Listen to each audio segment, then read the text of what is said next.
to perform. As simple as that. No particular department, I would say. Because you have lost as a team. You have not lost as a bowler, as a bowling unit. You have lost as a team. So the focus will be on the team to perform.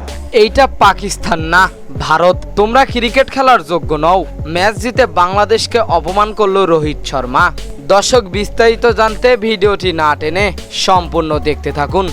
পাকিস্তানকে white wash করে উঠছিল বাংলাদেশ। ভারতের বিপক্ষে বড় কিছুর প্রত্যাশা নিয়েই দেশ ছেড়েছিলেন শান্ত বাহিনী।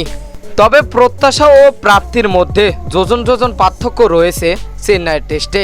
তা ভালোভাবেই বুঝতে পেরেছে বাংলাদেশ দল। চেন্নাইয়ের টেস্টে ভারতের কাছে 280 রানের বড় ব্যবধানে হেরেছে টাইগাররা। 2 ম্যাচের টেস্ট সিরিজেই প্রথমেই টসে হেরে ব্যাটিংয়ে নেমে প্রথম ইনিংসেই 356 রান করেছিল ভারত। জবাব দিতে নেমে মাত্র 149 রানেই গুটিয়ে যায় বাংলাদেশ। এতে টাইগারদের ফলো অন করার সুযোগ থাকলেও ব্যাটিংয়ে নামে ভারত। দ্বিতীয় ইনিংসে 64 ওভার খেলে 4 উইকেট হারিয়ে 287 রান তুলে ইনিংস ঘোষণা করেছে ভারত। এতে বাংলাদেশের লক্ষ্য দাঁড়িয়েছে 514 রানে। জবাব দিতে নেমে 234 রানে অল আউট হয়েছে বাংলাদেশ। এতে 280 রানের বড় জয় পায় ভারত এবং ম্যাচের আগেই উঠতে থাকা বাংলাদেশকে ম্যাচের মধ্যে হারিয়ে দিয়েছে ভারত। এবং এই ইস্যু নিয়েই বাংলাদেশকে অপমান করে ভারতীয় দলের ক্যাপ্টেন রোহিত শর্মা।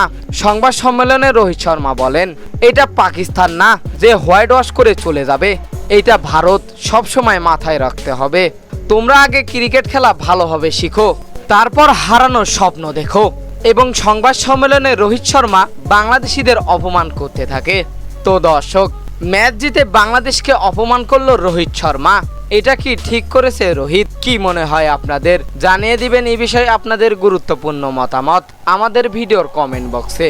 এতক্ষণ আমাদের সঙ্গে থাকার জন্য অসংখ্য ধন্যবাদ।